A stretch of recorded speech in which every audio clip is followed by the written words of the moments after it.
In a quaint village nestled between rolling hills and a sparkling river, there lived a young woman named Emily. At 20 years old, Emily was known for her striking blue eyes and golden hair that shimmered like sunlight. She lived with her family in a modest cottage on the outskirts of the village. Though they were poor, their home was filled with love, laughter, and the scent of freshly baked bread from her mother's kitchen. Emily was a dreamer.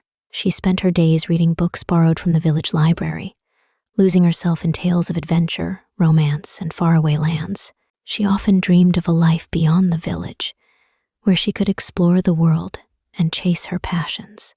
But for now, she was content helping her family and cherishing the simple joys of life. One crisp autumn morning, Emily went to the village market to sell handmade quilts her mother had stitched. The market was bustling with vendors and villagers, the air filled with the aroma of roasted nuts and spice cider. As she arranged the quilts on her stall, she noticed a young man across the square. He was tall, with dark, wavy hair, and a warm smile that seemed to light up the entire market. Their eyes met, and he walked over to her stall. "Good morning," he said, his voice smooth and kind. "These quilts are beautiful. Did you make them?" Emily blushed. "No, my mother did, but I helped with the stitching. They're incredible," he said, admiring the intricate patterns. "I'm John, by the way." "Emily," she replied, smiling shyly. From that day on, Emily and John became inseparable. John came from a wealthy family. His parents owned a grand estate and vast farmlands. But despite his privileged upbringing, John was humble and kind. He loved listening to Emily's stories and dreams, and she, in turn, was captivated by his tales of traveling to distant cities and his aspirations to build a school for the village children. Their friendship blossomed into love. They spent hours walking through the golden fields, their laughter echoing in the crisp autumn air. They would sit by the river, sharing their hopes and fears, their dreams intertwining like the roots of the ancient oak trees that lined the water's edge. One evening, as the sun dipped below the horizon, painting the sky in hues of orange and pink, John took Emily's hands in his. "Emily," he said, his voice trembling with emotion, "I love you. Will you marry me?" Tears filled Emily's eyes as she nodded. "Yes, John, I love you too." But their joy was short-lived. When John told his parents about Emily, they were less than thrilled. "She's a poor girl from the village," his mother said dismissively. "You need to marry someone from a family of equal standing." John's father agreed. "Love is not enough, son. You have responsibilities to this family." John tried to reason with them. "Emily is kind, intelligent, and hardworking. Money doesn't define a person's worth." But his parents were unmoved. "If you marry her, you will no longer have our support," his father declared. Emily was heartbroken when John told her the news. "Maybe it's better if we let each other go," she said, tears streaming down her face. "I don't want to come between you and your family." John shook his head. "I can't lose you, Emily. We'll find a way." Despite their determination, the days that followed were filled with tension and sorrow. Emily's family, though supportive, worried about her future. "We want you to be happy," her mother said, stroking her hair.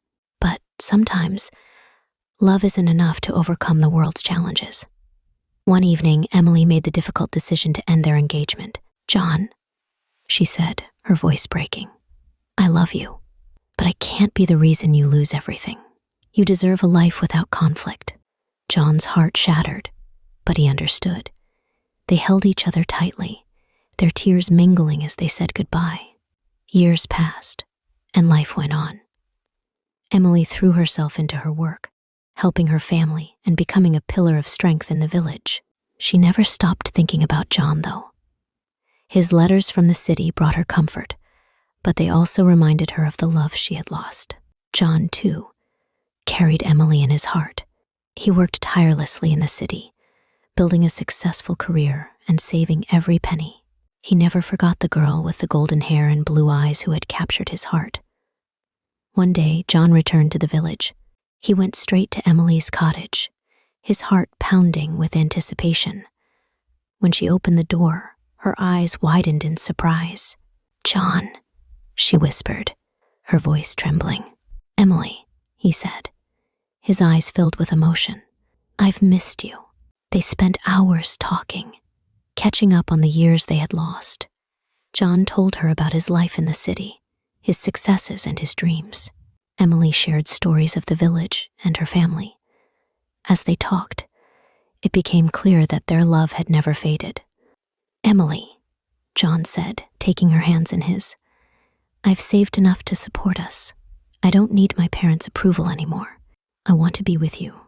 Emily's heart swelled with hope, but she hesitated. "What about your family? I don't want to cause more pain." John smiled. "You're my family, Emily. I've waited too long to let you go again." With tears of joy, Emily agreed. They married in a small, intimate ceremony surrounded by friends and family. Though John's parents didn't attend, their absence couldn't dim the happiness of the day. Emily and John moved to the city, where they built a life together. They faced challenges, but their love and determination carried them through. Years later, they returned to the village, their hands weathered but their hearts still full of love. They had built a school for the village children, fulfilling John's dream and honoring Emily's belief in the power of education. As they sat on the porch of their cottage, watching the sunset, Emily turned to John. "Do you ever think about what might have happened if we had given up?" John smiled, his eyes filled with love. "Every day. But I'm grateful we didn't.